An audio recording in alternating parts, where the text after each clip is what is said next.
দেশ বিদেশের ব্যবসা বাণিজ্য আর অর্থনীতির সব খবর নিয়ে আমন্ত্রণ ফ্যালকন বিজনেস রিপোর্টে। কোনো ধরনের পরীক্ষা ছাড়াই পণ্য আমদানি রপ্তানি বা অথরাইজড ইকোনমিক অপারেটর সুবিধা পাচ্ছে ওষুধ খাতের 3টি প্রতিষ্ঠান। আগামী 3 বছরে প্লাস্টিক পণ্যের বিশ্ববাজারে 3 ভাগ দখল নিতে চায় বাংলাদেশি উদ্যোক্তারা। বিনিয়োগে জোর। চলতি বছর প্রযুক্তি দুনিয়া মাতাবে কৃত্রিম বুদ্ধিমত্তা, আইওটি এবং 5G। টেলিনরের পূর্বাভাস। এমন সব খবর নিয়ে আমাদের আজকের আয়োজন।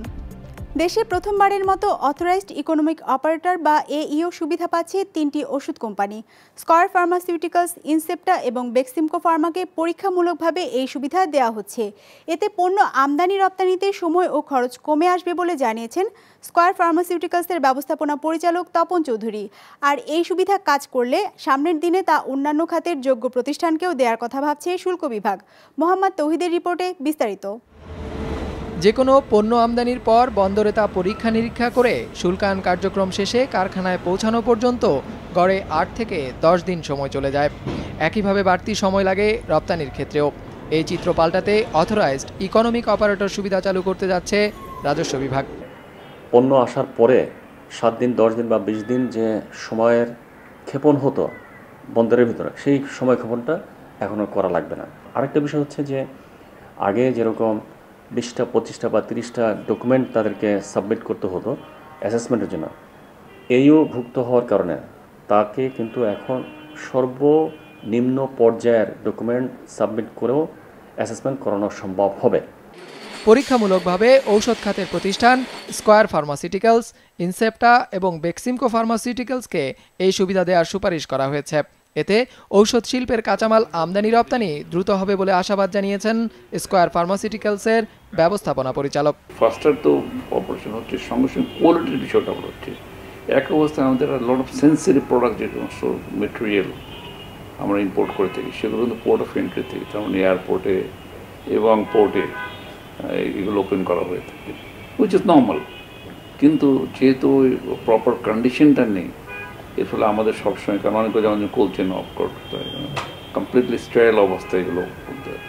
Once open natural the quality এগুলো এফেক্ট করে যায়। তো এইগুলো এখন সুবিধা হবে।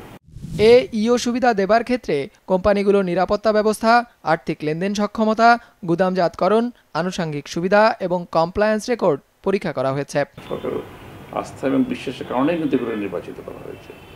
এটা পিওরলি এক্সপেরিমেন্টাল বেসিস, এটা প্রাথমিক অবস্থা। সো এই এক্সপেরিমেন্ট ফেল করলে এটা দেশের জন্যও খুব ক্ষতিকর হবে, কারণ এটা একটা কোনো একটা বোল্ড স্টেপ, কিন্তু সাহসী পদক্ষেপ নিয়েছে। আমি তো মনে করি যে এখন আগে পর্যন্ত এখন এটা ধরে রাখাটা অনেক বেশি হবে, কারণ কোনো ক্রমেই যদি কখনোই এরকম কোনো একটা সন্দেহজনক ঘটনা ঘটে, ন্যাচারালি সেই কোম্পানি তাদের গরু গন। প্রাথমিক এই উদ্যোগ সফল হলে তা অন্যান্য খাতের যোগ্য প্রতিষ্ঠানকেও দেবার চিন্তাভাবনার কথা জানান শুল্ক নিরীক্ষার এই কর্মকর্তা। অ্যাকচুয়ালি আমাদের যে সার্ভার জারি হয়েছে সেটা কিন্তু আসলে সবার জন্য প্রযোজ্য। এখন যেহেতু আমাদের রিসোর্স লিমিটেড, আমাদের অভিজ্ঞতা পূর্বে ছিল না, আমরা এই অভিজ্ঞতাটাকে সঞ্চয় করার জন্যই পরীক্ষামূলকভাবে 3টি ওষুধ কোম্পানিকে আমরা দিচ্ছি। ভবিষ্যতে আমরা অন্যান্য যেসব সিমিলার প্রতিষ্ঠান আছে যারা এই সুবিধা পাওয়ার যোগ্য, তাদেরকেও আমরা এই সুবিধাটা সম্প্রসারিত করব। দেশে এইও সুবিধা সম্প্রসারণের পাশাপাশি বিদেশেও কোম্পানিগুলো যাতে একই রকম এক্সপ্রেস সুবিধা পায়, তার জন্য দেশগুলোর সাথে যৌথ স্বীকৃতি চুক্তি করার উদ্যোগ নেওয়া হয়েছে। মোহাম্মদ তৌহিদ, বিজনেস রিপোর্ট, মাছরাঙা টেলিভিশন। 2021 সালের মধ্যে বিশ্ব প্লাস্টিক বাজারের 3 ভাগ দখলে নিতে চায় বাংলাদেশ। গৃহস্থালী পণ্যের পাশাপাশি স্থানীয় শিল্পের বিকাশ এক্ষেত্রে বড় ভূমিকা রাখবে বলে মনে করছে খাত সংশ্লিষ্টরা। 14তম আন্তর্জাতিক প্লাস্টিক মেলা উপলক্ষে আয়োজিত সংবাদ সম্মেলনে এসব কথা জানিয়েছেন বাংলাদেশ প্লাস্টিক প্রস্তুতকারক ও রপ্তানিকারকদের সংগঠন BPG-MEA। শিশুর খেলনা থেকে শুরু করে রান্নাঘরের টুকিটাকি সবই এখন পাওয়া যায় বাজারে প্লাস্টিক পণ্য হিসেবে। এসব পণ্য ব্যবহারে মানুষের অভ্যস্ততাও বাড়ছে।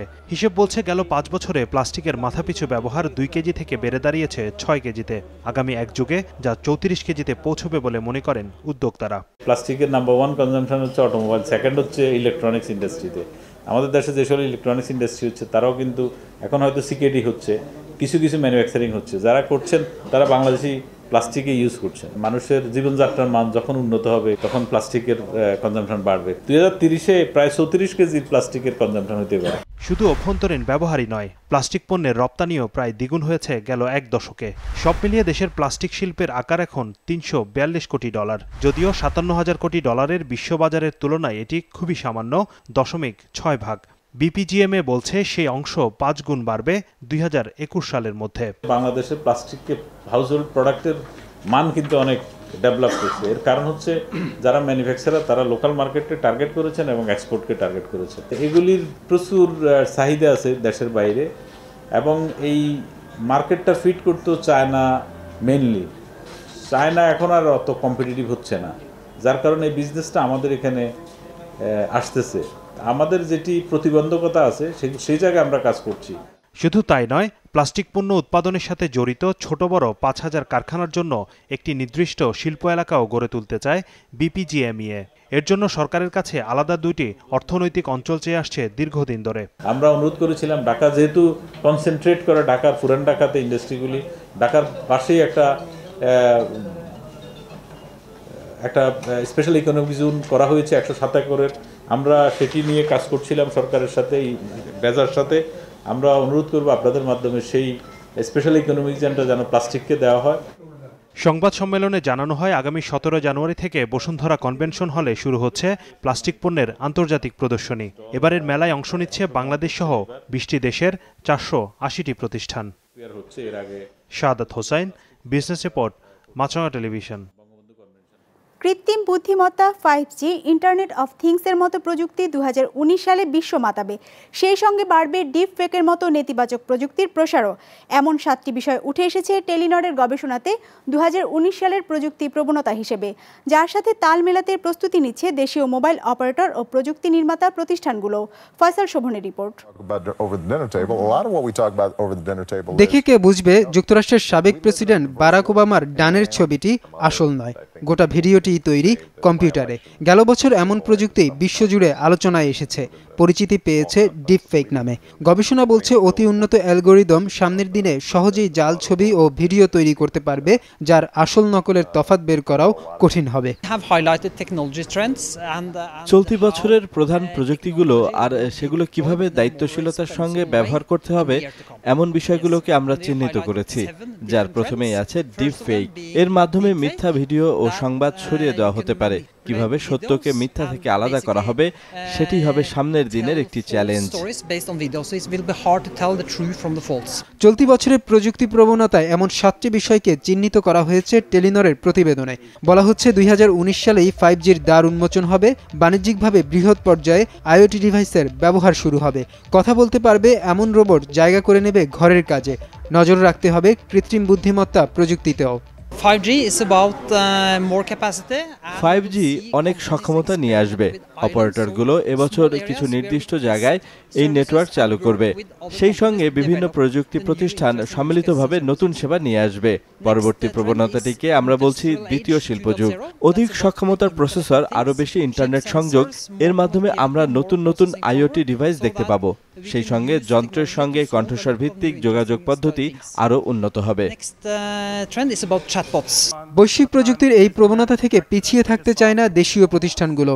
এরই মধ্যে টেলিকম অপারেটররা নিজেদের প্ল্যাটফর্ম তৈরি করছে 5G, মেশিন লার্নিং, চ্যাটবট আর আইওটি ডিভাইসের উপযোগী করে। প্রস্তুতি নিচ্ছে দেশীয় প্রযুক্তি নির্মাতারাও। আমরা আমাদের নেটওয়ার্ক উন্নয়নে বড় অঙ্কের বিনিয়োগ করছি।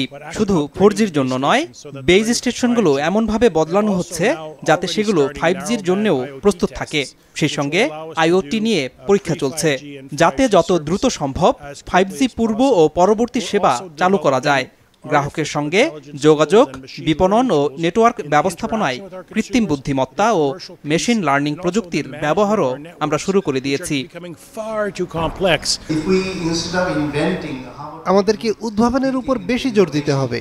কিভাবে বৈশ্বিক প্রযুক্তিগুলোকে বাংলাদেশের সাথে সম্পৃক্ত করা যায় যাতে এখানের প্রয়োজন মেটে, সেই সঙ্গে বিদেশের চাহিদাও মেটে, সেটি মাথায় রাখতে হবে। এটি বাংলাদেশের প্রকৌশলীদের জন্য বড় একটি সুযোগ। এজন্য শুধু হার্ডওয়্যার নয়, সফটওয়্যারও তাদেরকে মনোযোগ দিতে হবে। প্রযুক্তির এই পরিবর্তনের সাথে খাপ খাওয়াতে বিশ্ববিদ্যালয়গুলোতে দক্ষ জনবল গড়ে তোলার উপরও জোর দেওয়া হয় এই আয়োজনে। ফয়সাল শোভন, বিজনেস রিপোর্ট, মাছরাঙা টেলিভিশন। দেশজুড়ে হঠাৎ করে চালের দাম বেড়ে যাওয়ায় বিপাকে পড়েছে নিম্ন আয়ের মানুষ।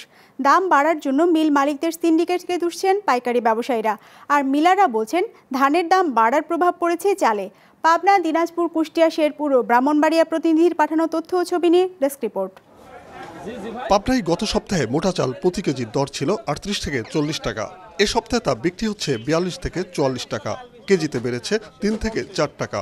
চাউলের দাম মনে করেন বস্তা 300, নিম্ন 300 টাকা বাড়ছে, আর একটু উন্নত মানে গেলে 400 বাড়ছে। আমরা আগে যে চাউল কিনতে মনে করেন যে হয়তো 2000 টাকা, সেই চাল এখন বর্তমান বাজার লেগছে 2300 টাকা। দেশের বেশিরভাগ চাল উৎপাদনকারী এলাকা দিনাজপুর, নওগাঁ, কুষ্টিয়া, শেরপুর ও ব্রাহ্মণবাড়িয়ার চিত্র প্রায় একই। মোটা চালের পাশাপাশি চিকন চালের দামও বেড়েছে কেজিতে 5 থেকে 6 টাকা। এসব জেলার পাইকারি বাজার ঘুরে দেখা গেল চালের সরবরাহে কোনো ঘাটতি নেই। তারপরও দাম বাড়ছে কেন? চালের দাম একটু বাড়ার কারণ হলো ধানগুলো সব এখন মিলারদের ঘরে চলে গেছে। যাদের কাছে ধান আছে ওরা এখন বাজারটাকে নিয়ন্ত্রণ করবে। মিল দ্বারাই বাড়াইছে, কারণ গোডাউনে চাল দিতেছে, এর জন্যই বাজারটা মানে চড়ছে। মিল মালিকরা বলছেন চালের দাম বাড়ার মূল কারণ ধানের দাম বৃদ্ধি। ধানের দাম বাড়ছে, ধানের দাম বাড়াতে আপনার চালের বাজারও সেটার একটা ইফেক্ট আসছে আর কি। বাজারে প্রচুর ধান আছে, কৃষক হারভেস্টিং হচ্ছে এবং কৃষক ধান নিয়ে আসতেছে এবং এই ধানের মূল্যটা তারা একটা সন্তোষজনক মূল্য একটা পাচ্ছে। কৃষকরা বলছেন গত এক সপ্তাহে ধানের দাম তেমন বাড়েনি। পাবনার টেবুনিয়া হাটে গেল বৃহস্পতিবার মোটা ধান 600 আর চিকন চালের ধান বিক্রি হয়েছে 700 টাকায়। 620 টাকা মন ধান সিজনে আমরা বেচছি, তাহলে আপনি 10 মন ধানের দাম হিসাব করেন 6000 টাকা, বিক্রি করতে 3-4 টাকা করে লস হয়ে যাচ্ছে কৃষক। চালের দাম ঠিকই আছে, ধানের দাম নেই, কৃষক মরে যাচ্ছে এইভাবে। দাম বাড়ার পেছনে কোনো অসাধু চক্র কাজ করছে কিনা তা খতিয়ে দেখছে প্রশাসন। চালের দাম বেশি নেওয়ার বিষয়টা, সেটাকে আমরা নিয়ন্ত্রণ করেছি বাজার নিয়ন্ত্রণ কমিটির মাধ্যমে। আমরা এই ব্যাপারে প্রস্তাবনা আমাদের বর্তমান খাদ্য কমিটি, খাদ্য মন্ত্রণালয় এবং কৃষি মন্ত্রণালয় দুই জায়গায় পাঠাবো। আবার কৃষক যেন বঞ্চিত না হয়, কারণ কৃষক যদি বঞ্চিত হয়ে যায় তাহলে তারা কিন্তু আগ্রহ থাকবে না। চালের বাজার স্থিতিশীল রাখতে বাজার তদারকি আরও বাড়ানোর দাবি ভোক্তাদের। উৎপল মির্জা, বিজনেস রিপোর্ট, মাছরাঙা টেলিভিশন। আগামী 23 জানুয়ারি থেকে রাজধানী ঢাকায় শুরু হচ্ছে 4 দিনব্যাপী ইয়ার্ন অ্যান্ড ফেব্রিক্স প্রদর্শনী। বিশ্বের 22টি দেশের 370টি প্রতিষ্ঠান এবারের মেলায় অংশ নেবে। বসুন্ধরা আন্তর্জাতিক কনভেনশন সেন্টারে এই প্রদর্শনীর আয়োজন করা হচ্ছে। সোমবার ইকোনমিক রিপোর্টার্স ফোরামের অডিটোরিয়ামে এক সংবাদ সম্মেলনে এ তথ্য জানানো হয়। বলা হয়, সুতা, কাপড় সহ তৈরি পোশাক খাতে ব্যবহৃত সব ধরনের কাঁচামালের প্রদর্শন থাকবে এই আয়োজনে। প্রতিদিন সকাল 10টা থেকে সন্ধ্যা 7:30 পর্যন্ত তা উন্মুক্ত থাকবে দর্শনার্থীদের জন্য।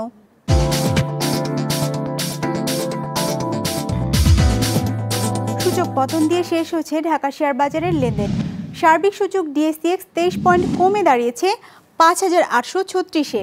বেচাকেনা হয়েছে 1146 কোটি টাকার। লেনদেনে অংশ নেওয়া শেয়ার ও মিউচুয়াল ফান্ডের মধ্যে দর বেড়েছে 122টির, কমেছে 202টির, আর অপরিবর্তিত ছিল 21টির দর। এবারে বাজার নিয়ে বিশ্লেষণ শুনবো আইডিএলসি অ্যাসেট ম্যানেজমেন্টের। মার্কেটে আজ মোট 1146 কোটি টাকার লেনদেন হয়েছে, যা আগের দিনের চেয়ে শতকরা 17.7 বেশি। মোট লেনদেনের শতকরা 50 ভাগই এসছে 4টি বড় সেক্টর থেকে। ইঞ্জিনিয়ারিং সেক্টরে হয়েছে মোট লেনদেনের শতকরা 15.8 ভাগ, টেক্সটাইল সেক্টরে হয়েছে মোট লেনদেনের শতকরা 14.8 ভাগ, ফিউয়েল অ্যান্ড পাওয়ার সেক্টরে হয়েছে মোট লেনদেনের শতকরা 10.9 ভাগ, আর ফার্মাসিউটিক্যাল অ্যান্ড কেমিক্যাল সেক্টরে হয়েছে মোট লেনদেনের শতকরা 10.6 ভাগ। মার্কেটে আজ বড় সেক্টরগুলোর মধ্যে ফুড অ্যান্ড অ্যালাইড সেক্টর শতকরা 2 ভাগ পজিটিভ রিটার্ন দিয়েছে। একই সাথে ফিউয়েল অ্যান্ড পাওয়ার সেক্টর শতকরা 0.5 ভাগ পজিটিভ রিটার্ন দিয়েছে, আর মিসেলানিয়াস সেক্টর শতকরা 0.3 ভাগ পজিটিভ রিটার্ন দিয়েছে। যুক্তরাষ্ট্রের ডেট্রয়েটে শুরু হয়েছে অটো শো, যেখানে প্রথমবারের মতো বিদ্যুৎ চালিত গাড়ি নিয়ে এসেছে নামি দামি গাড়ি নির্মাতা প্রতিষ্ঠানগুলো। বিশ্লেষকরা বলছেন, এবছর অটো শোতে গতানুগতিক কারের পাশাপাশি জায়গা করে নিয়েছে আধুনিক প্রযুক্তির পরিবেশ বান্ধব কার। বিস্তারিত ডেস্ক রিপোর্টে। জেনারেল মোটরসের ক্যাডিলাক ব্র্যান্ডের প্রথম বিদ্যুৎ চালিত এসইউভি কার চলতি বছরই যা বাজারে ছাড়তে চায় জেনারেল মোটরস। ডেট্রয়েট অটো শোকে সামনে রেখে রোববার নতুন মডেলের কারটি উন্মোচন করে প্রতিষ্ঠানটি। কার তৈরিতে একটা রূপান্তর ঘটানোর জন্য আমরা এমন উদ্যোগ নিয়েছি, যা আমাদের ভবিষ্যতের অবস্থানকে সুদৃঢ় করবে। আমরা ক্যাডিলাকের নতুন এই মডেলটি এখানে এনেছি। ভবিষ্যতে আমাদের গাড়িগুলো আরও কতটা উন্নত হবে এটি সে আলোচনার শুরু মাত্র। বিক্রি কমে যাওয়ায় গেল বছর এসইউভির পুরনো মডেলগুলো নিয়ে বেশ বিপাকে পড়ে জেনারেল মোটরস। বন্ধ করে দেয় উত্তর আমেরিকার 5টি কারখানার উৎপাদন। ঘোষণা দেয় ডিজেল চালিত গাড়ির পরিবর্তে বিদ্যুৎ চালিত ও চালকবিহীন কার তৈরিতে মনোযোগ দেবার। গাড়ির বাজার বিশ্লেষকরা বলছেন কোম্পানিটি ভবিষ্যৎ বাজার ধরতে এই পরিকল্পনা নিয়েছে। বৈদ্যুতিক কার তৈরিতে জেনারেল মোটরসকে আপনি কোথায় দেখতে চান, কিংবা স্বয়ংক্রিয় গাড়ি তৈরিতে তাদের কোথায় দেখতে চান? এসব ক্ষেত্রে অন্যান্য গাড়ি নির্মাতা কোম্পানিগুলোর চেয়ে জেনারেল মোটরস যথেষ্ট এগিয়ে রয়েছে। শুধু জেনারেল মোটরস নয়, এবারের অটো শোতে জ্বালানি সাশ্রয়ী পরিবেশ বান্ধব কারের জয় জয়কার। বেশি মনোযোগ বিদ্যুৎ চালিত গাড়িতে।